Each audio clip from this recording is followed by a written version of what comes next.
bonjour à tous et merci d'être avec nous puisque nous sommes avec vous jusqu'à 14 heures et aujourd'hui on aura beaucoup de chroniqueuses puisqu'on va commencer tout à l'heure avec Miguel d'Aubergne, ensuite on aura Emeline Adima Maragnès, ensuite on aura plus tard Magali Martin, mais entre-temps on aura Lucien Cordier qui n'est pas chroniqueur, habitant de Goyave, victime de l'inondation. Il vient nous expliquer un petit peu ce qui s'est passé.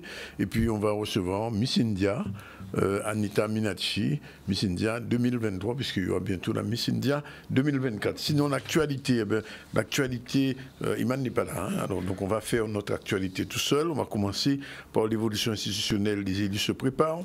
La mise en garde des planteurs de canne, donc un blocage est à prévoir. La mobilisation qui était prévue au 19 au SMAG, ça a eu lieu. Le CAP de l'eau demande la suspension des factures.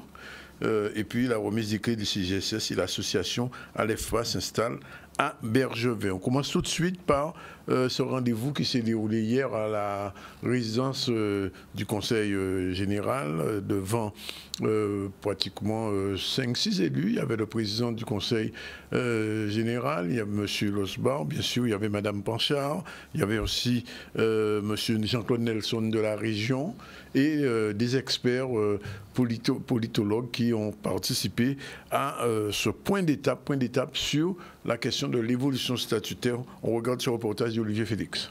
C'est vrai que nous avons poursuivi le travail. Pourquoi? Tout simplement parce que cette réflexion est menée au plan national et qu'on ne peut pas être absent, sinon c'est Paris qui va décider à la place des Guadeloupéens. Donc nous sommes obligés de réfléchir par rapport à une révision constitutionnelle. Si le chef de l'État décide de la faire, il y a des jours où on nous dit oui, il y a d'autres jours où on nous dit c'est pas possible, mais en tout état de cause, nous devons nous préparer. Donc cette question doit être abordée de manière à ce qu'on dise très précisément comment pourrait se faire la fusion 73-74. Et puis, si effectivement il n'y a pas de révision constitutionnelle, par rapport à toutes les propositions que nous avons faites dans le cadre du CIOM, du Comité interministériel de l'Outre-mer, nous devons regarder si on peut faire évoluer les choses dans le cadre de l'article 73 au travers de l'habilitation, de l'adaptation des normes pour que nous ayons beaucoup plus d'efficience dans les politiques publiques parce qu'il y a un enchevêtrement des compétences qui fait que même si on veut, on n'y arrive pas dans le délai pour lequel les Guadeloupéens attendent de nous une réaction immédiate. Donc ce travail, nous devons le faire et c'est l'objet aussi des différents ateliers, d'être dans cet équilibre, de se préparer au cas où et être force de proposition au travers effectivement des résolutions qui seront des résolutions définitives lors du prochain congrès qui aura lieu dans les 6 mois. La deuxième résolution du dernier congrès a été découpé en 7 ateliers avec des élus responsables de chaque atelier, avec le concours donc, des experts de nos universitaires. Et d'ailleurs, je les remercie de leur présence aujourd'hui, de cette contribution pour permettre que d'ici quelques semaines, que nous puissions avoir un congrès avec des propositions claires et fermes. Ce que nous voulons aussi, c'est une large concertation au-delà du travail réalisé par les élus, par les experts, mais aussi la population. Donc, dès début du mois de mars, nous allons organiser donc, des forums. Nous allons mettre aussi à la disposition de la population un site internet, kanoucafé.com. Et bien sûr, nous allons rencontrer tous les partis politiques, une quinzaine de partis politiques, sur chaque thème pour chaque atelier. Et qui permettrait en quelque sorte que nous puissions définir une fusion ou une création d'une collectivité unique. Qu'est-ce que c'est? L'intercommunalité, concernant la fiscalité, ce que nous voulons, quel type d'autonomie fiscale ou pas, notre rapport avec l'Europe, les symboles de la Guadeloupe, drapeau, hymne, donc tous ces éléments seront débattus tout au long de ces différentes semaines avec la population, avec les experts, avec les organisations politiques et ensuite un congrès. Cette réunion a eu lieu hier, je vous l'ai dit, au palais du Conseil. Donc, qu'est-ce qui va se passer après? Mais il va se passer d'autres réunions, puisqu'il est prévu des forums où la population pourra donner son point de vue. Vous avez entendu que M. Losbar a annoncé la création d'un site internet citoyen, on va dire, kanoucafé.com. Alors, est-ce que ça suffira pour faire avancer les choses? C'est la grosse question, parce que visiblement, on n'a pas l'impression, en tout cas, ce que j'ai entendu hier et ce qui se passe, que le gouvernement, le peuple guadeloupéen soit déjà prêt pour ce genre de situation assez nouvelle, puisqu'il faut le dire, les politologues qui étaient là ont bien insisté sur le fait que aujourd'hui, en Guadeloupe, 30% les Guadeloupéens ne savent pas, ils ne sont pas suffisamment informés sur la question, puisque le problème qui se pose, c'est savoir est-ce qu'on veut d'une assemblée ou de garder deux assemblées, et si on garde une assemblée, quels seront les élus qui seront éliminés, parce qu'il faut savoir qu'il y a 41 élus au conseil régional et autant au conseil général. Ça signifie que si demain il y a une seule assemblée, il y a à peu près une quarantaine de monde qui pèdent poste à you. Est-ce qu'ils sont prêts pour cela? Réponse dans quelque temps, en tout cas, situation pas encore. Point. Un deuxième point, avant de venir à la chronique de Miguel, c'est la mise en garde des planteurs, puisque vous vous souvenez que la semaine dernière, il y avait eu de la part des jeunes agriculteurs un début de blocage, une manifestation. Ils avaient bloqué la grande voie vers Bémao. Et ça avait décidé de distribuer un certain nombre de tracts pour manifester leur mécontentement de la situation actuelle des planteurs prix de la canne, entre autres. Résultat des courses, les choses ne sont pas encore arrangées. Il y a une rencontre hier à la Chambre d'agriculture, une mise en garde des planteurs de canne.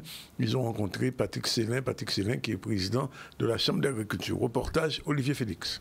Le président de région a envoyé son président de commission de la croissance verte, qui est tout à fait normal, en charge de l'agriculture. Et malheureusement, les agriculteurs demandeurs de cette réunion n'ont pas accepté. À partir du moment où on a apporté même les raisons pour lesquelles les présidents du département et de la région ne sont pas présents, ils sont actuellement en réunion avec des envoyés du département, du gouvernement sur l'évolution statutaire. Donc, je leur ai dit, je passe le message. Pour autant, ils ne démordent pas. Ils disent, écoutez, nous, on veut voir les présidents de région, du département et le président de chambre. Vous comprenez bien à ce stade-là, je ne peux pas non plus aller plus loin dans ma démarche, puisque j'ai à mes côtés M. Dolin, qui est le président de la commission agricole, la commission de la croissance verte. Voilà, il refuse de parler avec lui, donc bon, je suis un petit peu gêné pour la suite. Je peux pas proposer au président d'être là, puisque je ne tiens pas quand même l'agenda du président, des présidents. Donc voilà, moi je leur transmettrai ce message, je pense qu'ils l'ont déjà par le biais de leurs techniciens, que la foule, en tout cas les agriculteurs qui sont là, ils ne sont pas contents parce que ils n'ont pas vu les présidents de région et de département. En fait, 2 ans, nous ne pouvons pas parler créole, nous ne pouvons pas parler français, nous ne pouvons pas parler créole. 2 ans, nous ne pouvons comprendre ça, nous voulons. 2 ans, nous ne pouvons pas à qui langue pour nous expliquer ça. Ça écrit blanc sur noir, noir sur blanc. Pour nous faire une réunion, nous en mars. Nous en mars. Quand on commence, nos activités de règlement l'argent, nous en prend. C'est ça qui a acheté comme ça. C'est ça qui a acheté comme ça, c'est la région qui a acheté comme ça. Nous allons repayer, nous encore les impôts, nous encore. Après 2 ans. Ils ont décidé de ne pas converser avec la délégation régionale. Ils veulent voir le président. Je respecte leur décision, mais je suis là quand même, représentant du président, avec le respect qui se doit aux agriculteurs et en toute responsabilité. Nous sommes le seul métier au monde à être 4 ou 5 fois minimum dans tous les foyers. Lorsque vous prenez votre café le matin, c'est nous qui sommes là. Lorsque vous prenez à 10 h quelque chose, c'est nous qui sommes là. À midi, c'est nous. À 4 h, c'est nous. Et le soir, c'est encore nous. Donc, ils sont en train de faire un grand port. Mais la nourriture, comme c'est ce qu'ils veulent, que la nourriture des Guadeloupéens arrive sur le port, mais la nourriture des Guadeloupéens va arriver sur le port. Là, on va entendre ce salon de l'agriculture. C'est pour qu'il y ait un salon. Quand on fait le temps pour y avoir un salon, puis on pas vanner, on dit qu'on a la canne en Guadeloupe, le sucre en Guadeloupe, le rhum en Guadeloupe. Là, nous ne pouvons pas en compte qui ne peut pas venir en rencontre nous. Nous avons dans des démarches de pédagogie pacifique. Nous allons faire les choses bien pour ne pas avoir de problème. Mais demain, si ça passe dans d'autres systèmes, chaque monde qui prend responsabilité. Quel que soit le travail là, qu'on fait là, quel que soit un secteur là, les gens qui aiment le pays, les gens qui savent que sans agriculture, on ne peut pas vivre dans le pays, ils sont à côté de nous. Nous pouvons échouer, nous pouvons gommer, mais nous pouvons bloquer. Nous ne pouvons pas quitter, nous ne pouvons pas dire quitter. Mais nous pouvons bloquer. Si un pays là, ça c'est chaque fois qu'il y a un blocage, qu'il y a des gens qui côté, eh bien nous commençons à faire contre tout le monde aussi. Merci.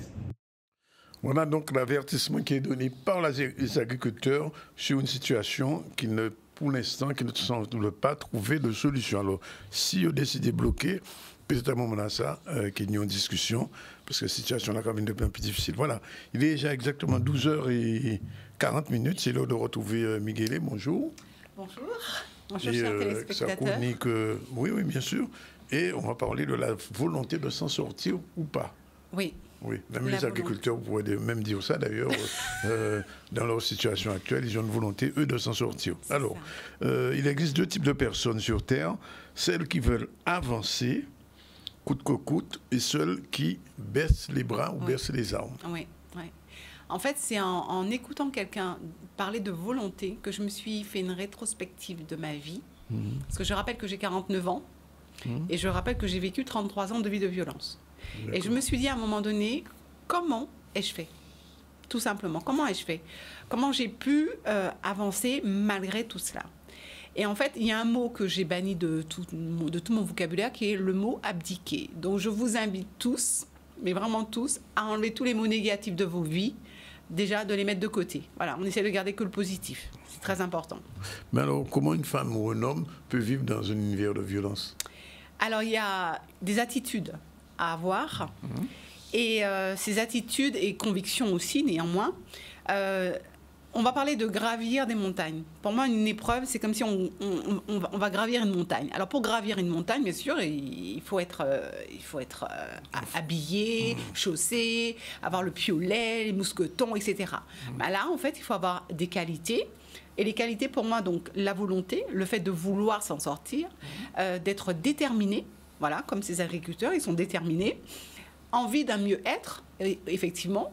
On le fait pour soi, mais on le fait aussi pour nos enfants, parce que lorsqu'on est dans des violences, le mari voudra faire aussi peut-être pour ses enfants, la mère va peut-être vouloir aussi le faire pour ses enfants, mais pour soi, c'est important.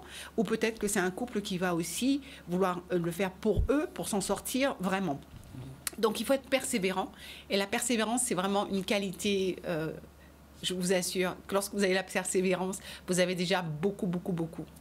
Et être convaincu. Donc, quand on gravit ces montagnes, c'est toujours se dire, je quitte une situation pour aller vers un mieux. Et je me projette pour justement visualiser le derrière. Oui. Parce qu'il y a une montagne, il y a un pic, mais il y a derrière aussi. Donc, il faut atteindre. Et puis cela, bien sûr, arrosé de l'amour du divin. Parce que sans l'amour de Dieu, je vous assure que personne ne peut y arriver. Alors, Miguel, est-ce que sur cette partie de votre vie, il y a des anecdotes que vous pouvez, peut-être sans entrer dans l'intime, mais donner quand même quelques éléments? Oui, alors ces montagnes, on parle d'épreuves, quand c'est comme ça. Et ces épreuves, on parle de réussite aussi. Parce que c'est des combats que chacun d'entre nous mène. Et toutes les épreuves que nous avons, quelles qu'elles soient, sont à hauteur de nos épaules. Donc, il n'y a pas une épreuve plus forte que l'autre ou plus petite que l'autre. Ça, c'est très important de savoir. Oui, mes diplômes. Alors, j'en parle parce que moi, j'ai travaillé dans l'industrie pharmaceutique et j'ai fait gagner des millions à des laboratoires pharmaceutiques. Vrai challenge, sans avoir les diplômes requis. Et oui, Dieu m'a donné des dons, m'a donné des talents. Oui. Eh ben, il fallait juste être positionné, avoir du courage et pouvoir y aller, avancer. Donc ça, c'est une chose. Il y a eu ma vie toxique avec le père de mes enfants. Il a fallu 13 ans.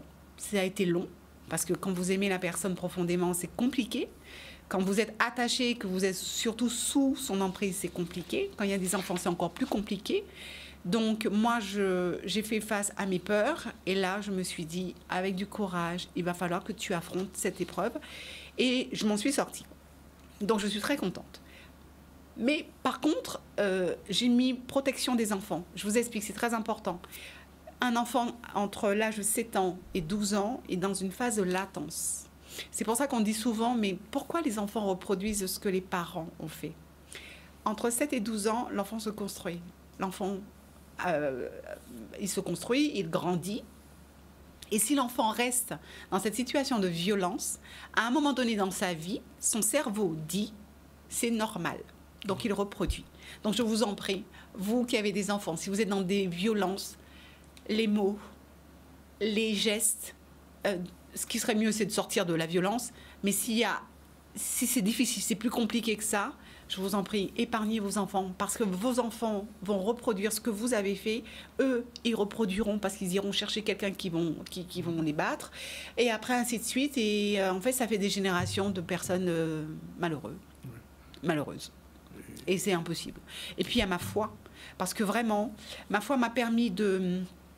Dieu m'a tout simplement permis de me poser et de me dire que j'avais essayé au travers de de personnes. Et en fait, je n'y suis pas arrivée. Et le seul qui vraiment m'a fait prendre conscience que je devais me lever, qui m'a donné ma force le matin pour pouvoir gravir ces montagnes, c'est Dieu. Et donc, quand vous êtes accroché à votre foi, alors si vous n'avez pas foi en Dieu, vous avez foi en autre chose. Mais alors, par contre, si en ayant foi en autre chose, que vous n'y êtes toujours pas arrivé, je vous propose la foi avec Dieu. Vraiment. Parce que, très sincèrement, j'avance, je ne retourne pas, je ne me retourne pas, je ne fais pas marche arrière non plus, j'avance. Et je peux vous assurer que ça vous fait grandir. Et puis, c'est pour vous, et puis c'est pour vos enfants. Et puis, parce que on n'est pas né non plus pour être le souffre-douleur des autres, quoi. Voilà. Donc, ma foi, c'est important. Voilà. Tu t'es fait geste et condamné pour moi. T'as accepté d'être humilié sur la croix, Yahweh. Toutes ces souffrances que t'as pu subir, tu m'as aimé, laissé venir dans tes bras, Yahweh. C'est tout l'heure qu'on priait, ces égiles, tout c'est là pour que je sois sauvé. C'est tout l'heure trop cruel, ces égiles, Seigneur, tu es amour. C'est le véritable amour inconditionnel. C'est le véritable amour inconditionnel. Olinganga, yamona lingayo. Oponanga, yamona ponayo. Yahweh olinganga, yamona lingayo. Oza, olingo yamote. Quand même, il faut le dire, de toxicité avec la cigarette. Oui, la cigarette. Ah oui, ça, c'est par contre... Alors là, j'ai voulu montrer ça. J'ai voulu montrer que sans avoir de patch, de médicaments, de médecins à payer, des psys et tout ça, qu'on peut y arriver vraiment avec la volonté. C'est un mental. C'est quand vous allez vous partir en guerre, là, vous vous levez tout le matin. Ouais. C'est... Voilà. Et en fait, la cigarette, je l'ai arrêtée par mon mental et parce que, quoi qu'il en soit, Dieu m'a montré que j'étais en train d'abîmer mon corps et que si je continuais, je ne verrais peut-être plus mes enfants. Donc, il était hors de question. Voilà. Et pour finir, oui. Qu'est-ce que j'ai envie de dire aux gens? J'ai envie de dire aux gens, voilà, il y a un temps pour chaque chose. Il y a un temps pour chaque chose. Ça, c'est pas moi qui le dis, c'est écrit dans la Bible. D'accord. Mais ce que je vais dire, c'est, et après vous me demanderez si vous avez besoin du verset, mais l'Éternel sera toujours ton guide. Alors, je vais parler juste pour montrer ce que quelqu'un qui est dans la violence vit. Il rassasiera ton âme dans les lieux arides. Les lieux arides, c'est le désert dans lequel l'homme ou la femme ou l'enfant se trouve en ce moment. Il ne voit pas d'échappatoire. Tout ce qu'il fait, il n'y a rien, il n'y a pas de solution. Il redonnera de la vigueur à tes membres, force, corps, persévérance, mental, esprit. Dieu est capable de nous donner tout ça. Donc, s'il y a quelqu'un d'autre qui peut te donner tout ça, mais à long terme, eh bien, j'aimerais bien savoir qui, parce que franchement, j'ai tout essayé et je n'y suis pas arrivée. Et je n'y suis arrivée que par lui. Et en plus, il te donne du courage le matin. Il te donne du courage pour avancer. Il te donne du courage pour être meilleur. Pour être meilleur. Tu seras comme un jardin arrosé, comme une source dont les eaux ne tarissent pas. Dieu, au contraire, il arrose ses enfants. Il ne veut que du bien pour nous tous. Et il n'a que des projets de bonheur et non de malheur. Donc, je ne vois pas pourquoi, aujourd'hui, les personnes ne peuvent pas se lever. Donc, moi, j'ai envie de dire, laisse-le te restaurer et te déployer, justement, le potentiel qui est en chacun d'entre nous pour pouvoir aller de l'avant. D'une part, nous n'avons qu'une seule vie sur cette terre. Dans la saison, en tant que tel, je veux dire en tant qu'humain, on n'a qu'une seule vie. Chaque saison est déterminée par une action. Donc, pour moi, le but en soi, c'est que pour que chacun d'entre vous qui est dans une souffrance quelconque, avancez, soyez déterminés. Et je vous assure, ça vaut le coup. Voilà. Merci Miguel. Il est déjà 12h49. Je ne sais pas si on a le temps de voir le focus du jour. Oui, hier, on vous l'avait annoncé, c'était Gratien Candace. Eh bien, on va en parler. Gratien Candace, c'est un petit hommage qu'on lui rend aujourd'hui. Il est un fils d'Africain réduit à l'esclavage. Il est né en 1873, un 18 décembre, et donc à Baïf, à l'habitation Campry. Et il décède le 11 avril 1958. C'est un homme politique. Il a été journaliste sur un Guadeloupéen. Il commence sa carrière dès 18 ans. Il deviendra secrétaire d'inspection. Il obtiendra un doctorat et poursuivra une brillante carrière politique. Titulaire d'une licence en sciences naturelles, il effectuera pour le gouvernement français 2 missions qui ont pour objet l'organisation de l'agriculture, l'une en Afrique du Nord, l'autre dans les Caraïbes, citée entre 1906 et 1909. Gratien Candace collabore au premier ministère du Travail en tant que membre du cabinet français de René Viviani. Il est alors élu député de la Guadeloupe et il le restera pendant 8 ans, de 1912, pendant 18 ans, jusqu'en 1940. Et sous-secrétaire d'État aux colonies. Alors, Gratien Candace, on l'oublie, on ne le sait pas, a été le premier ministre guadeloupéen des dernières colonies. Il l'a été de 1932 à 1933 pendant 1 an. Gratien Candace, qui vivait à Paris, fonde l'Institut colonial français, devenu après l'École nationale de la France d'Outre-mer. Il est souvent cité dans les travaux de recherche spécialisés sur les questions coloniales. Son vote en faveur des pleins pouvoirs constituants à Pétain et son attitude vis-à-vis du gouvernement de Vichy mettent fin à sa carrière politique, puisque à l'époque, vous savez que la France était occupée par les Allemands et il y avait une partie des Allemands, des Français qui faisaient de la collaboration. Eh bien, Gratien Candace, il avait voté en faveur de Pétain. Ça a discrédité sa carrière politique. Et donc, il est mort, je vous l'ai dit, en 1953. Il y a un établissement scolaire à Baïf qui s'appelle encore Gratien Candace. Voilà, c'est l'heure de notre première pause. Il est 2h51. On va se retrouver tout à l'heure pour la suite. Et notre prochaine invitée, c'est encore une chroniqueuse, c'est Emilina Dimar-Maragnès. Et avec elle, on va faire un petit point sur un aspect économique. On verra ça tout à l'heure. À tout de suite. 13h dans 2 minutes. Dans un instant, nous allons recevoir Madame Emilina Dimar-Maragnès. Bonjour. Bonjour, Denis. Avec elle, on va parler des charges réellement déductibles pour les entreprises et celles qui ne le sont pas. Et puis après, on va recevoir Lucien Cordier, habitant de Goyave, victime de l'inondation d'il y a 2 ans. Bonjour. Bonjour. Avec qui on fera le point. Je reviens rapidement sur les points de l'actualité du jour. L'évolution institutionnelle, les élus se préparent, semble-t-il. Il y avait hier une réunion au conseil départemental sous la présidence de Guy Losbar. C'était donc un moment pour faire le point, ce qu'ils appellent un point d'étape. On a entendu Mme Panchard, on a entendu Guy Losbar, mais on n'a pas le sentiment que les choses avancent réellement. Mise en garde des planteurs de canne et blocage possible, parce que les planteurs de cagnola, c'est eux bouffi, comme on dit, et ils ont décidé de mettre les choses au point avec le président Patrick Célin. De l'autre côté, Patrick Dolin, le représentant de la région, avec qui il n'a pas voulu discuter. Donc, pour l'instant, blocage. On y reviendra dans un instant. On va parler du SMERG aussi et de la remise des quais des CGSS. Et puis, nous irons avec aussi, comment il s'appelle, Maurice Cessé. Mais pour l'instant, on va parler de la chronique ABC des entreprises. Le générique est prêt. Il est parti.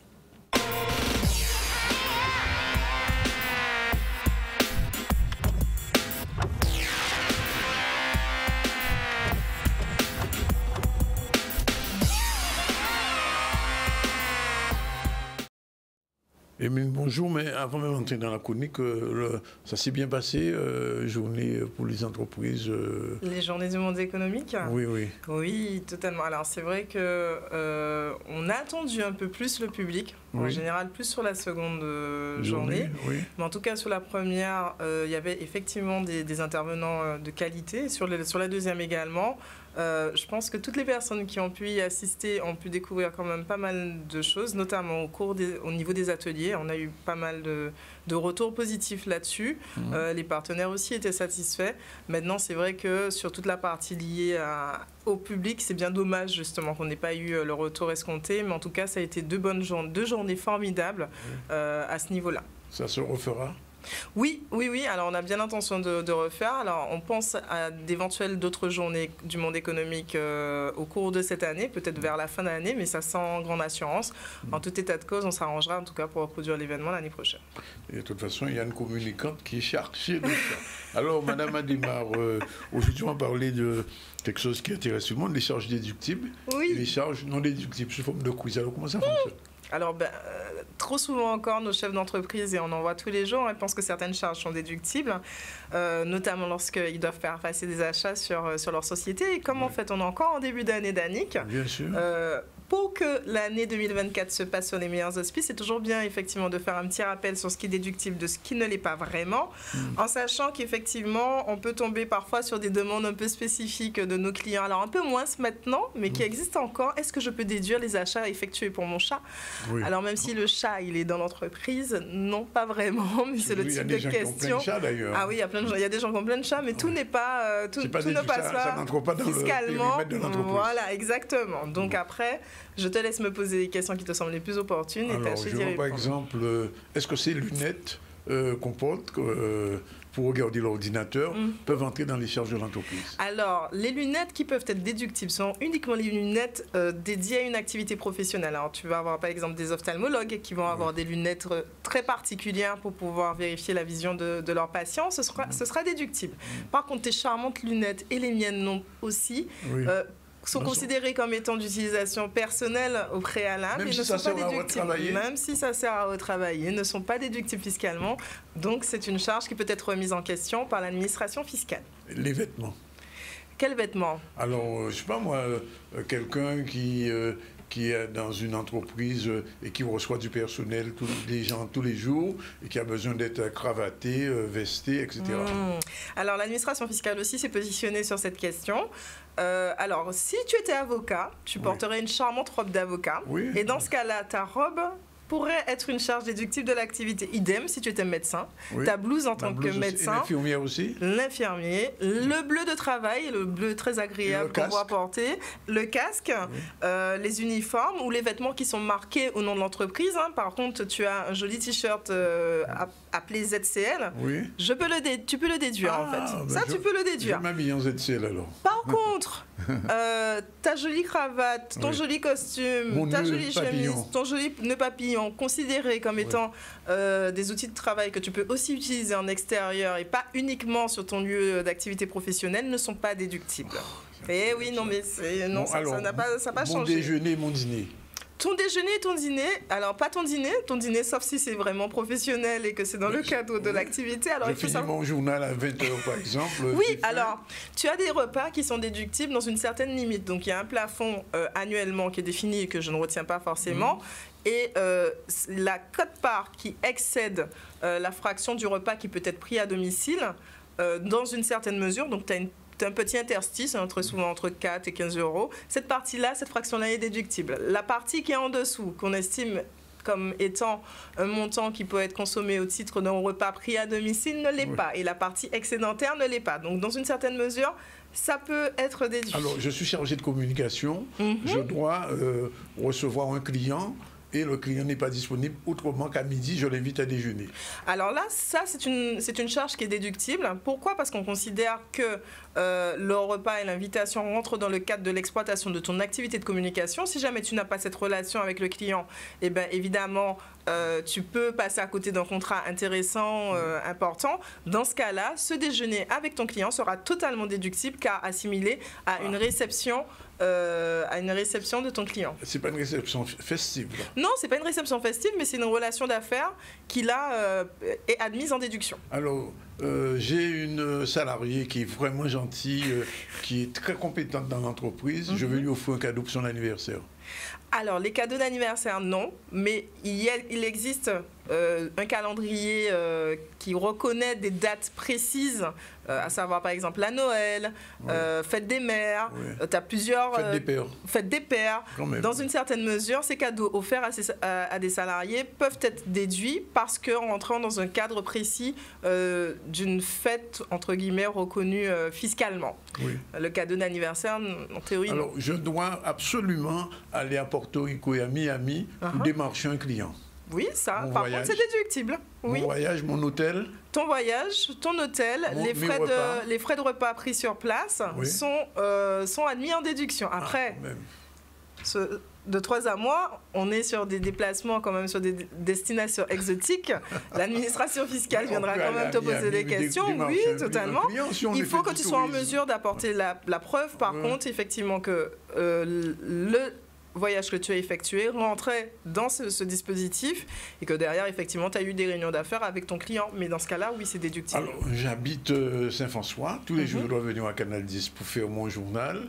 Il me faut un véhicule. Alors, j'ai la possibilité soit prendre un taxi tous les matins ou acheter un véhicule au nom de l'entreprise. Alors, le véhicule au nom d'entreprise sera déduit dans une limite. Il y a une quote-part d'amortissement qui ne sera pas déductible en fonction de la nature du véhicule. Oui. Attention, il vaut mieux avoir, par les temps qui courent, un véhicule. Non, c'est pas une Porsche. Non, c'est par rapport à la valeur. Donc, ça peut être une Porsche, mais que tu auras acheté pas cher. Hein, c'est possible aussi, hein, je sais pas. Mais en tout cas, il y a la quote-part de la fraction de déductibilité qui est moins importante si on a un véhicule essence ou diesel qu'un véhicule électrique. Oui. Par exemple, on peut déduire la valeur du véhicule jusqu'à 30 000 €. D'accord, quand c'est un véhicule électrique, ce qui n'est pas le cas dans le cas d'une voiture thermique. Oui. Mais en tout état de cause, les dépenses, alors que ce soit l'acquisition du véhicule, enfin les amortissements relatifs au véhicule, que ce soit les loyers que tu vas payer en crédit bail ou autres, pourront être déduits dans cette limite dont je te parle. Par les frais d'essence engagés sur le véhicule seront déductibles aussi pour la quote-part du véhicule utilisé au titre de l'exploitation. Si ton véhicule est garé chez toi, on va retenir qu'il y a une quote-part relative au week-end, bien sûr, qui n'est pas déductible et qui doit être réintégrée fiscalement. L'essence quand même. L'essence aussi, ainsi que l'assurance. Tout ce qui se rapporte au véhicule. Le pneu, tout ça. Non, mais les pneus sont inclus dans la partie du loyer très souvent et dans le véhicule. Ça, par contre, ça va passer en déduction. Alors, j'ai créé ma société, mais je l'ai domiciliée chez moi. Oui. Mais mon loyer, il est très lourd. Je paie 3 000 € de loyer chaque mois, mais j'héberge la société dans ma maison. Est-ce que je peux faire payer le loyer par mon entreprise? Alors, le loyer sera toujours payé par toi, sauf qu'on considérera qu'il y aura une quote-part de la fraction utilisée au titre de ton bureau. Alors, si tu as une charmante maison, parce qu'elle te coûte 3 000 € quand même, donc je pense qu'elle doit faire au moins une surface de 120 mètres carrés, 150 mètres carrés, et que tu utilises un bureau de 15 mètres carrés, ce sera le rapport de 15 sur 150 mètres carrés qui seront rapportés aux 3 000 et qui seront considérés comme étant la charge relative au loyer. Il faut toujours garder une juste proportion concernant les charges qui vont être déduites. Alors, la responsable de communication d'un organisme très connu dans le monde des affaires doit venir présenter une manifestation qui se fait au World Trade Center. Mais pour cela, il faut qu'elle aille chez le coiffeur et se faire maquiller. Alors, je l'ai bien précisé, coiffure, manicure, massage, blanchiment des dents sont assimilés à des services personnels. Ah bon? Parce que je ne suis pas obligée de venir coiffer. Je peux avoir mes cheveux naturels d'Annick pour venir présenter, la future action menée ou quel que soit ce qui va se passer. Donc c'est un soin esthétique complémentaire que j'ai choisi que de m'apporter à ma personne physique. Et donc ce n'est pas déductible fiscalement. Mon téléphone portable? Oui, alors ton téléphone portable, attention. Le téléphone que tu auras acheté sur la société, si tu l'utilises uniquement pour la société, l'ensemble des frais relatifs à ce téléphone seront déductibles. Si par contre tu l'utilises pour une partie en tant qu'activité personnelle, on va déterminer une clé de répartition qui est déjà déterminée fiscalement comme étant une utilisation à 80% à titre professionnel et 20% à titre personnel. Donc, on va réintégrer 20% de la charge. Alors, l'inverse, j'ai mon entreprise, mais j'avais déjà mon ordinateur que j'utilise tous les jours pour faire le courrier de l'entreprise, etc. Et que tu mets à disposition de la structure. Dans ce cas-là, en fait, tu peux calculer des notes de frais relative à l'utilisation. Alors c'est plus compliqué parce que sur la partie ordinateur, dans ce sens-là en général, les dirigeants ne le font pas. Et pour quelle raison? Tout simplement, quand c'est pas la société qui a acheté, c'est parce que la société n'avait pas les moyens d'acheter. Donc en général, ils ne refacturent pas forcément l'utilisation professionnelle de l'ordinateur privé. Mais ça nécessite peut-être une petite investigation. Je vais regarder qu'est-ce qui est prévu. Alors l'autre situation, là on a parlé de l'entreprise, l'association. Est-ce que tous ces dispositifs sont valables aussi pour une association? Alors, les questions ne sont... Le traitement ne sera pas le même, parce que l'analyse que je porte aujourd'hui, c'est une analyse purement fiscale. Oui, donc, l'analyse fiscale correspond aux entreprises qui sont fiscalisées, donc les sociétés. Dans le cas d'une association, on ne parlera pas de fiscalité, et là où en fait il y a des risques, c'est pas en termes de fiscalité, mais plus en termes d'abus de confiance. Donc on passerait plus d'un point de vue pénal. C'est au cas aussi il y a une recherche d'utilisation frauduleuse ou une recherche abusive, voilà, de certains éléments qui appartiennent à l'association par soit le président, soit les membres du conseil d'administration, que là on va aller chercher un délit. Mais le délit ne sera pas en tant que tel fiscal, puisqu'il n'y a pas de fiscalité. Alors, on peut bien sûr faire une liste exhaustive de tout ça, mais alors, l'autre question, est-ce que le chef d'entreprise peut se retrouver? Comment il fait? Est-ce qu'il y a un site, quelque chose, ou bien il doit passer nécessairement par l'expert comptable? Comment il fait pour savoir ce qui est disponible, ce qui est déductible de ce qui ne l'est pas? Oui. Alors en général, c'est vrai que nous, on a de la documentation professionnelle à ce sujet. Maintenant, sur Internet, il y a quand même des sites qui existent et qui pourront référencer un certain nombre d'informations, mais on recommande toujours quand même de recourir aux sites Internet, on va dire gouvernementaux, à savoir servicepublic.fr, qui recense effectivement un certain nombre de charges qui sont déductibles de ce qui ne le sont pas. Donc, ils peuvent taper et aller sur le site servicepublic.fr. Alors, hier, j'ai entendu dans les informations que désormais, la formation... Oui. Jusqu'à 20% maintenant n'est plus déductible dans les frais, etc. de l'entreprise, c'est-à-dire ce qu'on appelait le CPF. Le CPF. Oui. Mais alors par contre, tout ce qui est formation professionnelle reste déductible. C'est-à-dire que si tu engages des frais pour une formation dédiée au développement de la société, tout sera quand même assimilé à une charge déductible en tant que telle au niveau de la structure, au niveau de la société. Tout ce qui est professionnel, oui. Ça va jusqu'au gardiennage. Non, mais il faut rester quand même sur une... le gardiennage de l'entreprise. Il faut rester quand même sur une formation qui va vraiment t'apporter. Enfin, il faut démontrer que dans le cadre de l'exploitation, tu en as besoin. Si tu arrives à démontrer que le gardiennage, c'est nécessaire. Mais non, mais est-ce que le gardiennage lui-même est déductible? Le gardiennage, les frais de... Oui, bien sûr, bien sécurité, sûr. Oui, non, mais il n'y a aucun problème sur ça. Les caméras de... Caméras de surveillance, oui, puisqu'en fait, là, tu sauvegardes et tu sécurises ton outil d'exploitation. D'accord. Oui, là, il n'y a pas de problème. Je crois qu'on a fait un bon petit tour sur ça, sur les vêtements, le coiffeur, le repas. Même les cadeaux d'affaires peuvent être les cadeaux, oui, justement, les cadeaux d'affaires. Oui, ils sont déductibles dans une certaine limite, c'est-à-dire qu'il ne faut pas que les cadeaux d'affaires dépassent 3 000 €. Passer 3 000 €, on va se poser des questions sur la nature du cadeau d'affaires qui est offert. Oui. Mais c'est possible, ainsi que les objets publicitaires qui ont une valeur unitaire de 69 € TTC. La prochaine fois, on verra quoi? On va revenir un peu plus sérieux quand même, on va parler un peu de loi de finances. La loi de finances de 2024. D'accord, volontiers, pour les économies. Voilà, merci en tout cas d'être venu et à très bientôt. À bientôt. Le papier que tu as était déductible? Oui, utilisé dans le cadre. Alors, on va parler de choses aussi sérieuses, puisque on a un invité, M. Cordier. Bonjour, bonjour.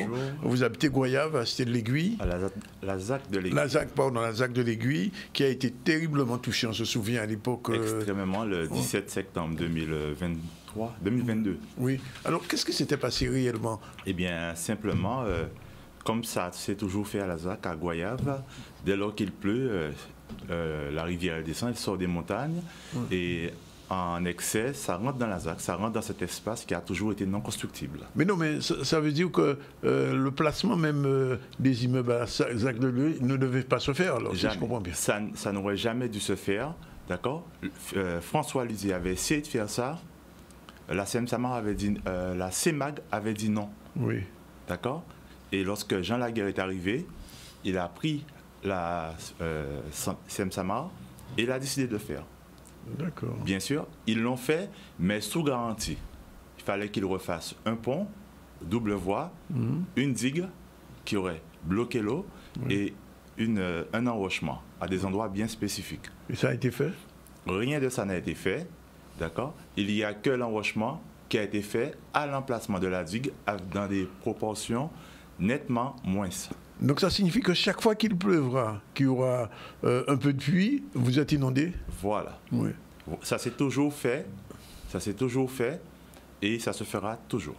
Alors, aujourd'hui, vous êtes là, je pose la question, je vois un peu l'eau qui défile et c'est pas peu d'eau, c'est vraiment beaucoup, puisque le pont a véritablement sauté. Qu'est-ce qui s'est passé pour le pont? Est-ce qu'il est réparé aujourd'hui, 2 ans après? Donc, 2 ans après, 2 années après, le pont n'a toujours pas été réparé, alors qu'on nous avait promis depuis le mois de juin que ça aurait été fait, juin 2023, que ça aurait été commencé. Il faut savoir que M. Losbar avait promis. Il avait dit, je ne peux pas mettre une passerelle, parce qu'une passerelle, ça coûte 800 000 €. Un pont, ça fait 2,3 millions. D'accord? Aujourd'hui, la municipalité vous dit que le pont va coûter 40 millions, 60 millions. D'accord? Donc de 2,3 millions, ils sont passés à 8, ils sont passés à 60. Oui. Voilà. Et rien.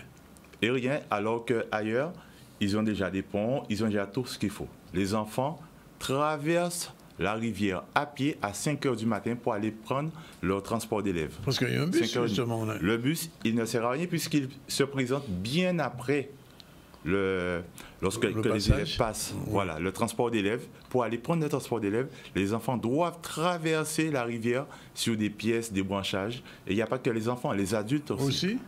Oui. Mais alors, je vous pose la question, c'est que vous dites, les Goyaviens, ils disent rien, ils acceptent ça comme ça? Disons que la moindre proportion des personnes qui ouvrent la bouche, il faut savoir que Goyave, c'est une petite commune, d'accord, qui n'est pas habituée à ce qu'il y ait de l'aura, des gens qui parlent, d'accord? Donc, si vous voulez, M. Ferdi Luisier, si vous voulez, c'est un peu le playboy de la commune. C'est ainsi que je le qualifie. Oui, parce qu'il aime faire la fête. Il danse, dernièrement pendant le carnaval avec M. Fanfan, vous le voyez bien. L'année d'avant, le 13 janvier, alors que moi, ma maison était inondée, il était habillé en pirate. Bon, il a toujours aimé faire ça en pharaon cette année-là. Pirate, c'était cette année-ci. Donc, il a toujours aimé, c'est un petit playboy, c'est quelqu'un qui aime danser, qui aime s'amuser. Nous, on lui demande une chose, d'accord? C'est de pouvoir rendre justice aux gens qui l'ont mis là. C'est simplement la seule chose qu'on... Mais quand vous le rencontrez, qu'est-ce qu'il vous propose? Eh bien, lorsqu'on le rencontre, c'est un très beau parleur, il parle très bien, s'exprime très bien, c'est magnifique. Mais il ne dit rien de nouveau, il ne répète que les mêmes choses.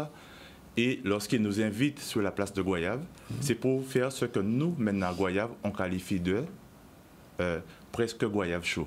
Vous voyez pas... Ah bon, c'est un Goyave chaud. Non, mais on dit presque lait chaud, mais à Goyave, c'est presque Goyave chaud.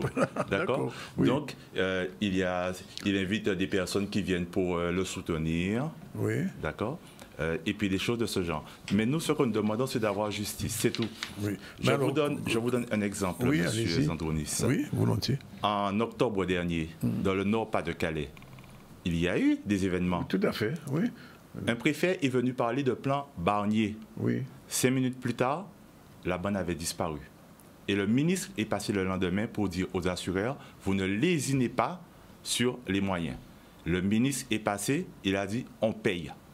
D'accord? Oui, c'est vrai. Et les gens ont eu des terrains tout de suite. Oui. Il n'y a pas eu d'hésitation. Vous me comprenez? Oui, je comprends. Donc, s'ils ont eu terrain plus paiement, ils n'ont pas eu de 75%. Depuis 2018, c'est 80% le plan Barnier. Oui. Ils n'ont pas eu ça. On les a payés, ce qui veut dire qu'ils ont eu 100%. En janvier, cela s'est refait. Cette fois-ci, ils ont eu la même chose, mais ça a été encore plus loin pour les commerçants.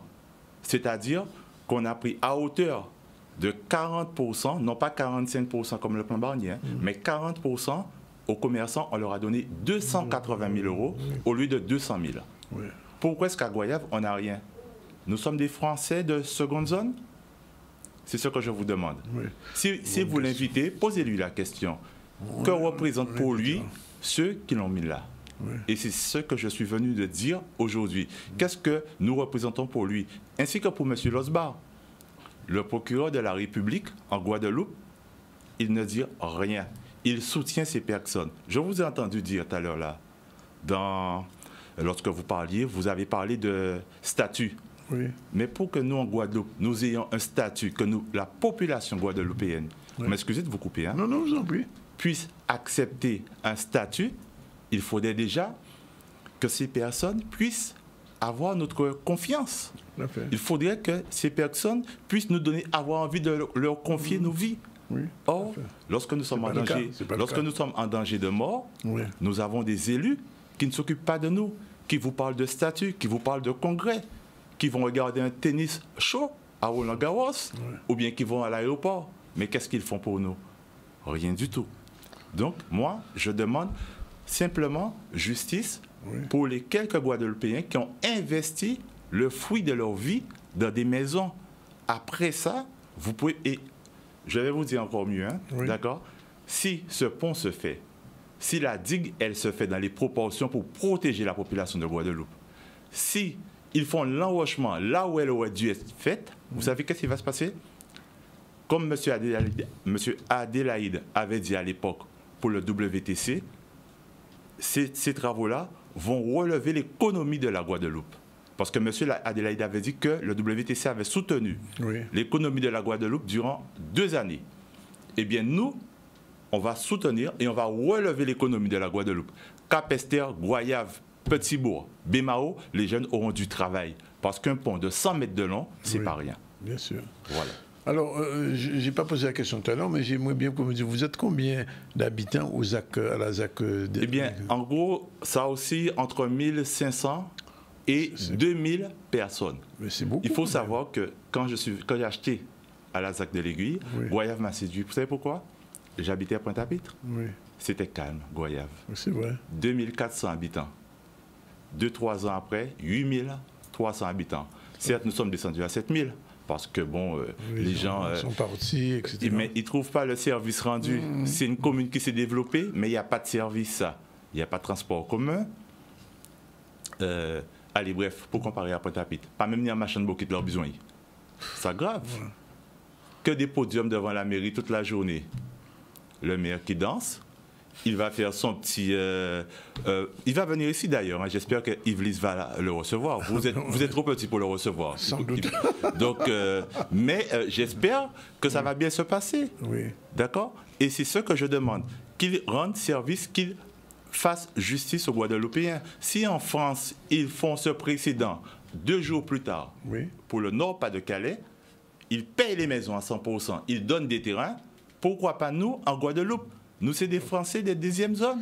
Il faut respecter nous. Est-ce qu'il y a une association des habitants de la ZAC? Nous avons créé un collectif, d'accord, avec ceux qui ont du courage.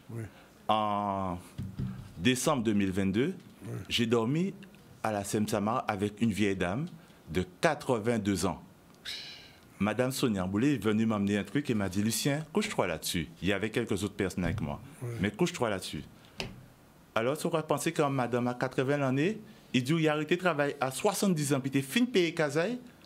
Viennent me dire, Lucien, couche-toi là-dessus. Et c'est ce que je demande. Moi, quand je vois que les gens de métropole reçoivent 100% du prix de leur maison, M. Losbar, M. Luizy ne font pas l'effort. M. Chalus, qu'est-ce qu'il te dit? Ce n'est pas de ma compétence. Quand il s'agit d'aller inaugurer des pistes d'accord, de cyclisme, c'est compétence à tout le monde. Inaugurer des infrastructures, c'est de la compétence de tout le monde. Mais lorsqu'il s'agit de rendre justice aux petits Guadeloupéens, personne n'est là, ce n'est pas mon travail, ça c'est la Seine-Samar, ça c'est le conseil départemental, c'est du rôle du préfet. Que fait le procureur de la République? Est-ce qu'il n'est pas là pour dire ces gens-là? C'est ton travail, tu dois le faire. Vous comprenez ce que j'essaie de vous dire? Je comprends voilà. Donc c'est pour ça que, excusez-moi d'être venu pousser un coup de gueule dans votre émission, mais c'est normal qu'on vous accueille, qu'on fasse le point sur les problématiques. Alors, je pose la question, le collectif, c'est la dernière question, le collectif compte rencontrer le maire prochainement encore? Disons qu'il m'avait promis de me recevoir en mois de septembre. Il ne m'a pas reçu. Je lui ai envoyé un courrier recommandé, j'ai téléphoné, j'ai harcelé son secrétaire. En 1er décembre, il m'a reçu. D'accord. Pour nous dire quoi? Vous aurez la réponse dans 18 mois si vous devez avoir quelque chose. Dans 18 mois. Autrement dit, dans 18 mois, et 10 mois, ils ont commencé à faire moins chier, foutez-moi la paix. Monsieur Ferdi Luizy qui vous dira ça, sous couvert de monsieur Guy Losbar, son mentor. Comment peux-tu être président de l'Assemblée unique de la Guadeloupe si tu ne fais rien pour les Guadeloupéens? Il n'y a pas encore d'Assemblée unique. Pardon? Il n'y a pas encore d'Assemblée unique. Non, mais c'est ce qu'il veut, tout le monde le sait. C'est un secret polichinelle, monsieur. Oui, mais nous loin ça, pour l'instant. D'accord. En tout cas, monsieur Cordier, merci pour toutes ces informations. Eh bien, j'ai monopolisé la parole, mais vous m'excusez quand même. J'avais cela à dire. Laissez-vous exprimer, ça c'était bon. En tout cas, Kembe. nous Caroumé. Et puis, nous recevons monsieur Losbar, monsieur Ferdi, nous faisons une séjour. Ah, on va compter sur ça. Oui. Et par contre, dis en date à laquelle, soi-disant, étude de danger là, ou bien que nous l'argent, nous. Une date. Ok, vous voyez que tout est en bourrique. Pas sûr. 13h26, voilà. Merci en tout cas de tout ça, on dit nous là, nous avons bien comprendre, et puis nous faisons ça, il faut. Je vous remercie. Oui, puis là. Voilà, deuxième pause. On se retrouve tout à l'heure avec Magali Marcin et Anita Minati. On va terminer le ZCL avec ces deux personnes. Magali, c'est la chroniqueuse numérique du ZCL Numérique qui est en chemin. À tout de suite. La dernière séquence du ZCL News. Dans un instant, on va recevoir Miss India. Bonjour. Bonjour. Mademoiselle Minati et Madame Minati. Et on va recevoir notre numéricag. Bonjour. Notre numéramac. Numéramac. Pourquoi dire numéricag? Je ne sais pas Bonjour. pourquoi. Je ne sais pas pourquoi. Et savoir comment ça marche sur Internet. On revient rapidement sur l'actualité. Il y avait une mobilisation au SMAG pour le LKP de l'eau. Demande la suspension des factures parce que les gens sont mécontents. L'eau n'est pas potable. Il y a beaucoup de coupures d'eau. Et du coup, il y a un LKP de l'eau qui dit on ne va pas payer encore. Et ils étaient devant le siège du SMAG. C'était lundi matin à partir de 7h du matin. Charlie Dagounia était déjà sur place. On regarde. En attendant qu'elles ont résolu le problème à remplacement, canalisation, de construction à l'usine neuf, de veiller à ce que le charbon actif marché, nous ne pouvons pas payer de l'eau. Nous demandons des autres annuler les factures qui étaient avant création de l'agence à l'eau. Il y a prétendre que de là bon parce qu'il y a améliorer ceci, cela, mais de là pas bon, nous savons ça. Nous avons regardé l'analyse à l'RS, référence de qualité, c'est toujours non. Donc c'est pour ça que nous avons appelé l'ensemble à Guadeloupéen à ne pas payer de l'eau, mais à rejoindre l'association pour contester chaque facture. Parce que là, on va contester chaque facture, on va créer un problème juridique qui va mettre en litige et puis fermer là. Ce qui fait que ATD pas de tête faite si comptable, puisqu'on a un litige avec fermier là. C'est pour ça que nous avons dit contester facture pour pas de problème avec la DGFIP, la direction des finances publiques. C'est-à-dire nous n'avons pas de revendication. Bon, nous croyons que le directeur là, c'est qui est présent. Et si nous, ça y a fait fonctionnement, mais ça nous n'a pas dit ça. Qui vient se ramasser, il faut remplacer les tuyaux, il faut remplacer les usines, il faut améliorer ceci, mais nous avons ça. La revendication principale, nous avons répété encore, c'est dire que le service n'a pas rendu. Et conscient de ça, parce qu'il a dit nous ni raison. Il était dans une situation machin, il était fait même idée que nous. Sauf que la place est différente que nous. C'est qui est en face à nous. Donc il manque des éléments, mais c'est pas, ça va apporter réponse à la question que nous avons posée. Nous avons dit que le service n'a pas rendu, nous avons arrêté de payer. Les services qui ont rendu, que changer la canalisation, que réparer l'usine, ou que faire tout ces bitins à ça, là nous avons payé de l'eau, pas de problème. Sur les facturations antérieures au SMGH, nous ne pourrons pas répondre. Sur l'arrêt de payer les factures, ce qui est dommage dans la compréhension, puisque l'eau paye l'eau, il faut, pour que ça puisse fonctionner, il faut que chacun y mette sa part. Donc aujourd'hui, on est dans un débat où on se comprend. Donc on se revoit dans 6 mois sur les points d'étape, sur les travaux qui sont en cours, puisque nous avons engagé plus de 20 millions d'euros sur le réseau, plus de 100 millions d'euros pour cette année, sur 2 ans à venir, plus de 100 millions d'euros sur les unités de traitement de l'eau potable d'assainissement. Donc il y aura des points d'étape. On est sur une période où le constat a été fait, dès 2021 à la création du SMGAG, où les marchés ont été lancés et les travaux ont démarré. Donc en fonction des périodes, on l'a vu avec la difficulté qu'il y a eu avec des hauteurs sur la partie Sainte-Anne-Saint-François-Gauzier pour les unités de tourisme. Donc il faudra qu'on communique mieux sur les arrêts d'eau. Pour pouvoir réparer, il faut des coupures. Donc à un moment donné, on a des choix à faire et ce choix-là, je pense qu'il sera fait de concert. Un avant-dernier sujet, avant de revenir à notre chronique, la remise des clés à la CGSS et l'association l'EFPA qui s'installe à Bergevin devant la caméra de Charlie Dagounia. Comme l'a rappelé Monsieur le maire, un dossier qui a débuté, je crois, en 2011, qui a été très suivi par mon prédécesseur Bruno André, puisqu'il a fallu réorienter en fait la destination de ce bâtiment et d'envisager cette présence absolument fondamentale pour Pointe-à-Pitre, mais pour toute la Guadeloupe, la présence de la CGSS et la présence de la LEFPA, qui sont une structure pour la CGSS, bien sûr, que tout le monde connaît, la LEFPA, une structure associative, mais qui sont deux structures au service de la population qui rendent des services. Et l'objectif, c'est d'être au plus près de la population. Et je crois que ce bâtiment-là, il est très symbolique de ça. On ouvre un bâtiment au cœur de Bergevin, à destination de la population. On ramène du service public au plus près de la population. Et non seulement ce chantier est exemplaire parce que techniquement, il a nécessité une réorganisation qui n'a pas été simple, mais on a réussi à tenir l'enveloppe, on a réussi aussi à tenir le planning définitif. Et ça, je crois que c'était à signaler et c'était un geste fort dans la politique actuellement menée de redynamisation aussi de la ville de Pointe-à-Pitre, engagée par son maire et son équipe, avec le soutien de l'État, bien évidemment. Pour nous, c'est un exploit parce que cet ouvrage commencé en 2011 a connu des vicissitudes. On a connu 6 années d'arrêt, de 2016 à 2021, lorsque cette nouvelle équipe municipale arrive. Nous avons un chantier qu'il est impossible d'achever puisque les entreprises ont fait faillite, les finances n'y étaient pas. Donc, c'est dans le cadre du contrat de redressement outre-mer que nous avons obtenu de l'aide de l'État et de l'Agence française de développement. Tout cela nous a permis de mener à bien ce projet. Aujourd'hui, pour nous, c'est un vrai soulagement. Nous y contribuons en venant installer, en tout cas, tout ce qui est partie direction territoriale de notre association, donc qui couvre l'ensemble de nos activités sur le territoire des Antilles, donc en Martinique, en Guadeloupe et à Saint-Martin. Donc tout ce qui est service RH, tout ce qui est service comptabilité, services techniques et autres. Mais surtout au rez-de-chaussée avec l'accueil du service mandataire judiciaire, donc qui est destiné à l'accueil de majeurs protégés dans le cadre de mise sous tutelle ou de mise sous curatelle. Aujourd'hui, il fallait trouver un modèle qui puisse correspondre à Bergevin. Et nous l'avons trouvé. Et je dis très franchement, merci à la ville de Pointe-à-Pitre. Merci à mon conseil d'administration qui m'a donné quitus pour effectivement mettre en place ces orientations. Merci au service de l'État et tout autres acteurs qui ont contribué à cette réussite d'un bâti qui existait à l'époque, mais qui a eu une panne pendant quelques années. Mais nous avons eu l'honneur et la chance de travailler en intelligence collective. C'est sûr que quand ce bâtiment sera opérationnel, il aura besoin d'Internet. Alors, l'Internet, comment ça marche? Tout de suite, on va le savoir, puisque le générique va démarrer. C'est parti.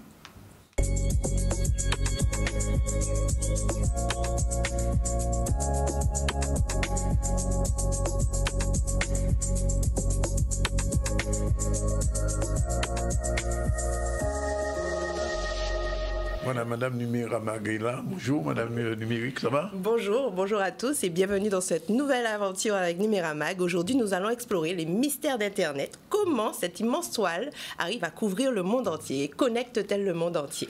Mais oui, alors aujourd'hui, Internet fait partie de notre quotidien. Pratiquement, on ne peut presque pas vivre sans Internet aujourd'hui. Quand l'Internet est coupé, ouais, j'ai pas l'Internet. Alors D'où ça vient?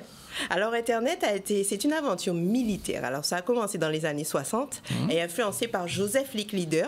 C'est vision des réseaux interconnectés sous l'égide d'un projet militaire, ARPANET, financé par le département des États-Unis. On visait à créer un réseau qui pourrait résister aux attaques nucléaires et au niveau de la guerre, etc. Licklider est souvent considéré comme le père de l'informatique interactive. Il a posé les bases de ce qu'on a aujourd'hui, qu'on connaît aujourd'hui, Internet, un réseau mondial. Alors, c'est fascinant, effectivement, de voir comment un projet militaire est finalement devenu un projet, quelque chose qui est devenu indispensable à la population aujourd'hui. Alors, on va voir la structure d'Internet, c'est ça? Oui, la structure d'Internet. Toute la petite vidéo. Alors, moi, je vais parler en même temps. Alors, la structure, Internet, vous voyez ça comme un réseau de réseaux. D'accord, incluant des centaines de milliers de câbles sous-marins, des satellites, des tours cellulaires, des kilomètres de fibres qui encerclent la Terre. Et ces câbles sous-marins, par exemple, jouent un rôle gigantesque, reliant les continents entre eux et les îles aussi, bien entendu, à travers les océans, et transportent la quasi-totalité de nos communications internationales. Et au-dessus du sol, on a bien entendu les câbles coaxiaux qui fournissent la DSL ou encore la fibre optique pour atteindre les serveurs. Donc des serveurs qui hébergent effectivement nos données et les sites web pour enfin finir arriver chez nous. Et sans compter les satellites, bien entendu, qui vous permettent d'avoir Internet dans les zones où l'Internet n'est pas desservi par les câbles. Oui. Donc tout ça pour faire comprendre à la population et à vous, chers téléspectateurs, qu'Internet n'est pas un cloud, un nuage ou quelque chose d'immatériel. C'est vraiment du physique, c'est vraiment du matériel avec beaucoup de sollicitations au niveau énergétique. Oui. Alors, comment nous, en Guadeloupe, nous sommes connectés? Alors, nous sommes connectés par le Caribbean Global Network. C'est un câble sous-marin qui est relié à Porto Rico, qui relie les îles entre elles et qui nous permet effectivement d'avoir l'Internet pour pouvoir se divertir, travailler et tout ce qui va derrière. Si ce câble est coupé... Oui. Plus de connexion au réseau mondial. C'est arrivé il n'y a pas longtemps. C'est arrivé il n'y a pas longtemps, il a été endommagé, il y avait une petite maintenance dessus. C'était plutôt de la maintenance. Si ce câble est coupé, eh bien, on a les problèmes de téléphone, on a les problèmes de navigation et on ne peut plus effectivement communiquer avec l'extérieur. Oui. Alors, comment nos données font-elles le tour du monde? Alors, ils ne prennent pas l'avion. Hein. Alors, ils ne prennent pas l'avion. Alors que dans l'avion maintenant, il y a l'Internet. Hein. Et il y a l'Internet dans l'avion, exactement. Alors, quand tu envoies un email, Danick, ou tu regardes une vidéo, tes données sont partagées en tout petits paquets. D'accord, qui voyagent dans différents chemins, donc dans les différents câbles que tu vois, les différents câbles sous-marins. Et c'est un processus qui est géré par des protocoles et assurant l'arrivée des données de manière intacte et ordonnée. Donc les paquets se divisent et ensuite se reforment à l'arrivée de la personne à qui tu expédies l'email. Et quels sont ces protocoles? Alors, on parle de protocoles TCP/IP ou HTTPS. Alors, messieurs, dames, ne vous inquiétez pas, il n'y a rien de sorcier là-dedans. Alors, TCP/IP, je vais vous donner un exemple imagé. Voyez ça comme la poste. D'accord. Alors, TCP, est-ce que j'aime bien, voyez ça comme la poste. Alors, quand tu envoies une lettre ou un colis, en l'occurrence tes données, la poste, qui est TCP/IP, s'assure que ton envoi arrive à la bonne adresse, dans l'ordre et pas endommagé. Il peut même vérifier quand ton colis a effectivement été livré. Et l'HTTP, HTTPS, ce sont des langages qui permettent de coder vos données lorsque ça arrive chez vous. D'une manière générale, alors, il y a quand même une question que je voudrais avant de terminer, c'est le problème des zones blanches, quand même. Deux petits mots là-dessus. Le problème des zones blanches, c'est effectivement des zones qui ne sont pas couvertes par Internet, mais le but effectivement de couvrir, le gouvernement a signé une loi en 2021, si je ne me trompe pas, pour pouvoir couvrir toutes les zones en Internet et surtout en fibre. Oui, d'accord. Justement, c'est pour mais la deadline est pour 2026. Ah, d'accord, on n'y est pas encore. Non, la Guadeloupe, on avance, de toute façon, Guadeloupe, au niveau de la connexion fibre, effectivement. Il y a des villes, il y a des communes qui sont déjà couvertes, qui sont déjà complètement fibrées, à savoir, par exemple, Petit-Bourg, Pointe-à-Pitre, Sainte-Anne. Et il y a d'autres où le réseau fibre... Vers Saint-François, quand même, c'est compliqué. C'est en cours. Tout ça, c'est en cours. De toute façon, c'est une obligation. Il faut que tous les foyers soient desservis en fibre optique, donc en très haut débit, d'accord, en fin 2026. Donc, malheureusement, on ne peut pas encore dire quoi que ce soit puisque la deadline n'est pas encore arrivée. Oui, d'accord. Donc, d'une manière générale, on peut facilement cliquer. Alors, on clique. Est-ce que tu as des difficultés pour cliquer, Danick? Non, j'ai la fibre. Alors, si on peut remettre la dernière image, juste pour montrer, c'est l'image qui correspond effectivement à, je crois qu'il l'a. Regarde le dernier, non, pas celle-là. Celle qui montre quand on clique, qu'est-ce que ça pose, qu'est-ce que ça provoque. En fait, quand on clique, effectivement, il y a aussi le rôle du fournisseur d'accès Internet que tu ne m'as pas demandé. Parce que le fournisseur, voilà, regarde cette image, le fournisseur d'accès Internet, je te remercie. Le fournisseur d'accès Internet permet de justement fournir les clés pour entrer sur Internet. Aujourd'hui, sans fournisseur d'accès, c'est comme si tu essaies de prendre l'avion ou encore le train ou le bus sans ticket.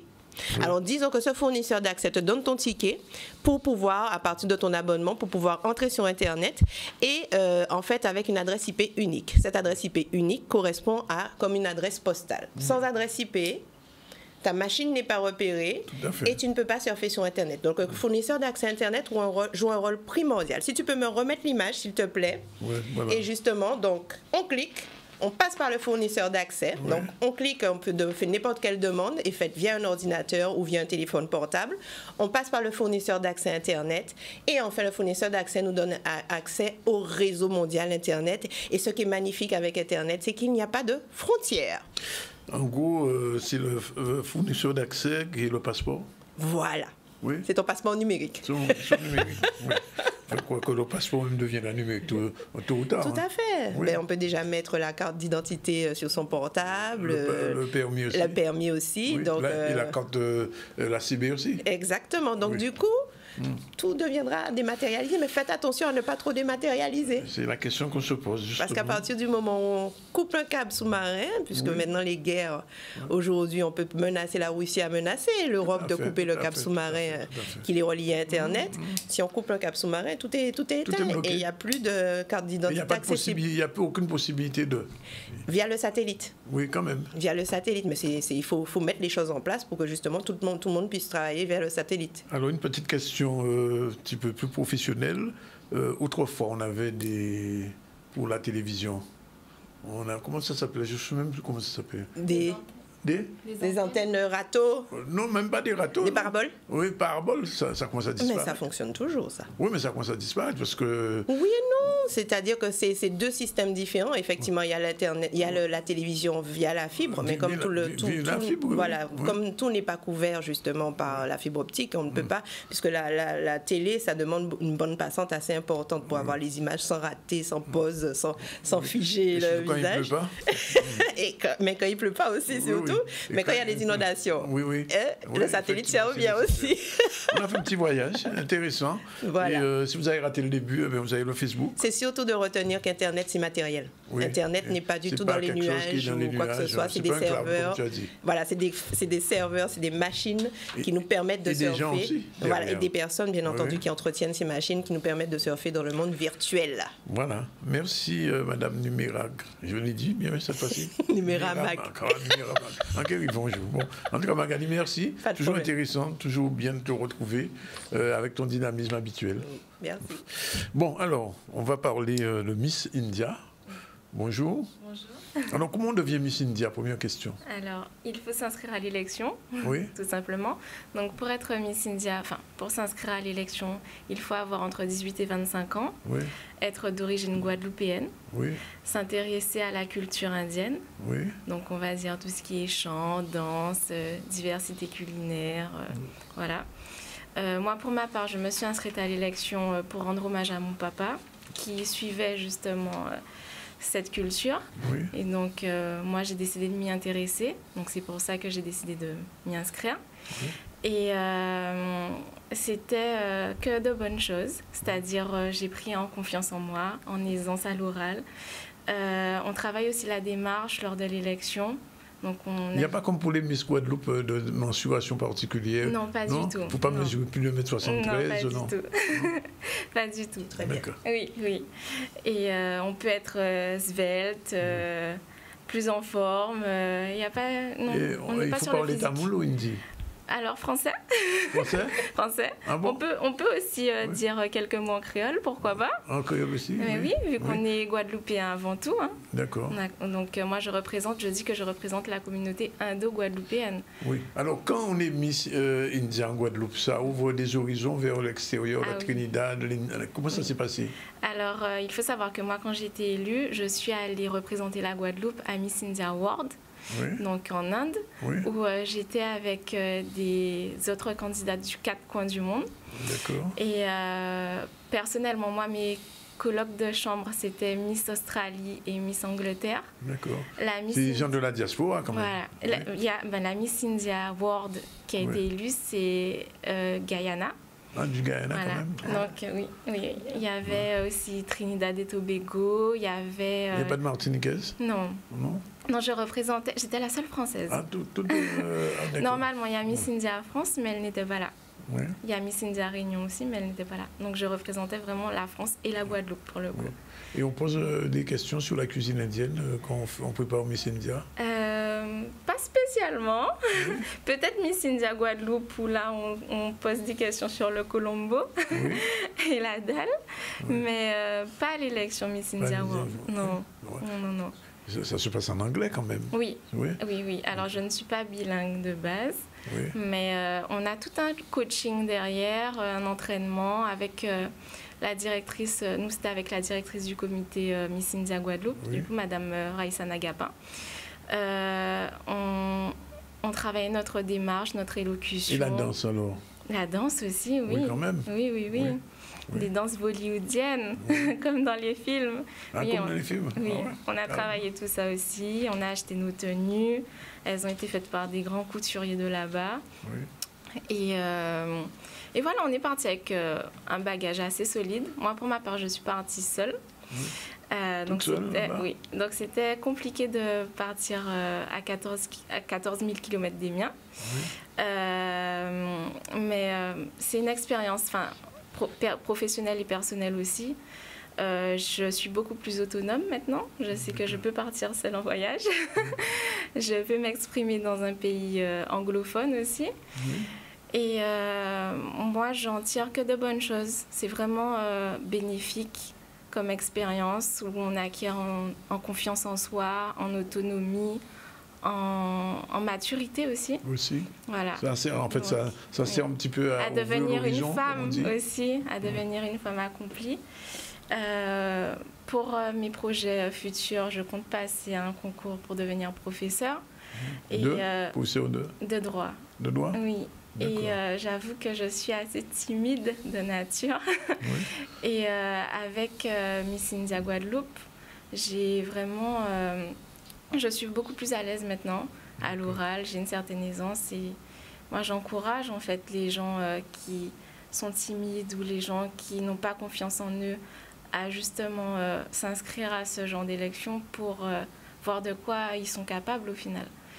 Donc, dernièrement, il y avait un ambassadeur de l'Inde ici. Vous l'avez rencontré? Oui, je l'ai rencontré. Ah, vous l'avez rencontré? Oui, j'ai eu l'occasion de le rencontrer. On a posé ensemble la première pierre du coup pour du mémorial. Voilà, exactement. Il y avait aussi la Diwali il n'y a pas longtemps. Oui, c'était au Moule, voilà, organisé par l'association. Donc vous êtes en fait, quand on est Miss India, il faut bien connaître la culture indienne maintenant. Oui. Alors on en apprend tous les jours. On ne demande pas vraiment d'être calé sur le sujet dès le début. Mais moi j'ai justement assisté à cette élection pour justement en apprendre. Et j'en apprends tous les jours. Moi je dis aussi qu'être ambassadeur de son île, que ça soit de la communauté indo-guadeloupéenne ou autre, c'est aussi de partager son identité avec ceux qui sont intéressés. Donc, moi, c'est avec plaisir que je le fais sur diverses prestations, événements. Et voilà. La prochaine Miss India 2024, c'est en quelle période? Ça sera en mars. En mars? Ah, bientôt, alors. Oui. Et justement, on recherche des candidates. Donc, si certaines filles m'entendent ou me voient et sont intéressées, n'hésitez pas à nous envoyer des messages. Mais à qui ils envoient ça? Que ça soit à moi ou à Raïssa Nagapin, la directrice du comité Miss India Guadeloupe. Alors moi, vous pouvez me contacter via les réseaux, donc Instagram. Donc c'est Anita. Anita? Oui, Anita, comme Anita. _ MTY. Donc vous pouvez me joindre via Instagram, ce n'est pas un souci. Ou sinon, via le numéro de téléphone de... Je vois un numéro de téléphone, voilà, là, 39 qui est sur l'Instagram aussi, Miss India Guadeloupe. D'accord. Voilà. Donc, Anita, je vous dis namasté. Maintenant, et puis oui, tu voulais dire faire juste une petite intervention. Bien sûr. C'était juste pour dire, le Mister India aussi, ça serait pas mal. Oui, alors il y a Ah, ça n'existe pas encore. Oui. Il y a un Mister India. Ah, c'est très bien. Oui. Et d'ailleurs, c'était mon binôme parce qu'on a gagné ensemble. On était un couple dans l'aventure. Mais malheureusement, c'est beaucoup moins médiatisé vu qu'il n'y a pas Mister India World par la suite. D'accord. Ça n'existe qu'ici? Oui. Mister India Guadeloupe. On est toujours devant plein de choses en Guadeloupe. C'est l'occasion de bien communiquer sur le mystère. Voilà. Le dernier mot. Donc alors, le concours, c'est début mars, mi-mars? Oui. Ça sera, normalement, c'est censé être le 6 mars. 6 mars? Oui. Ça se passe où? Ça se passera sûrement à la salle Robert Loison. Au Moule? Oui. D'accord. S'il n'y a pas de problème. Mais, vous viendrez passer la bannière à la prochaine Miss? Exactement, je rends mon titre. On sera bien content de vous recevoir avec elle. Oui. On l'espère. Le dernier mot, le proverbe du jour, rapidement. On totoblo, yoka fait en case côté moins, toute la journée sans sel, totoblo, qu'est-ce que ça veut dire? Désordre. Désordre. Ah, vous te connaissez ça. Ah ben oui. Et toi? Non, j'avoue, non. Non, elle ne connaissait pas. Bien, voilà. Mais l'essentiel d'aujourd'hui est terminé. Je rappelle que depuis le début, on a reçu Miguel Douvergne, la chroniqueuse. Ensuite, on a eu Emeline Maragna, c'est le jour des chroniqueuses aujourd'hui. Lucien Cordy est venu parler de l'inondation qu'il subit encore aux actes de l'Aiguille et toutes les difficultés des gens qui habitent là-bas. Notre Numéra Magman, oui, je l'ai bien dit cette fois-ci, a parlé de l'Internet. Alors, pas encore le dark web. Le dark web, non. Non, on n'est pas encore sur ce sujet. On n'est pas encore sur ce sujet, c'est un sujet sensible. Oui, c'est un sujet très sensible. Et puis, on a terminé avec Anita Minacci. Merci d'être venue. Dernier sujet, on a le temps de venir, on n'a pas le temps de faire cesser, on le fera demain. Évolution institutionnelle, on a dit, c'était hier, il y avait une réunion au palais du conseil départemental, tu le savais? Oui. Oui. Tout à fait. Tu n'es pas dans la commission. Ah, tu n'es pas dans la commission. C'est un choix? Non, c'est le président, M. Bernard Guillaume, qui est dans la commission. Ah oui, c'est vrai. Mise en garde des planteurs de canne, on risque d'avoir des blocages ces jours-ci. Mobilisation du SMAG, c'était lundi devant le SMAG au Gosier. Et il y avait la remise des clés de la CGSS et l'association LEFA. Voilà, c'est fini pour aujourd'hui. La réalisation était Jordan avec son assistant aujourd'hui, notre ami Satyam. On va retrouver son sujet demain, c'est sûr. Allez, bonne journée à vous et puis merci d'être là.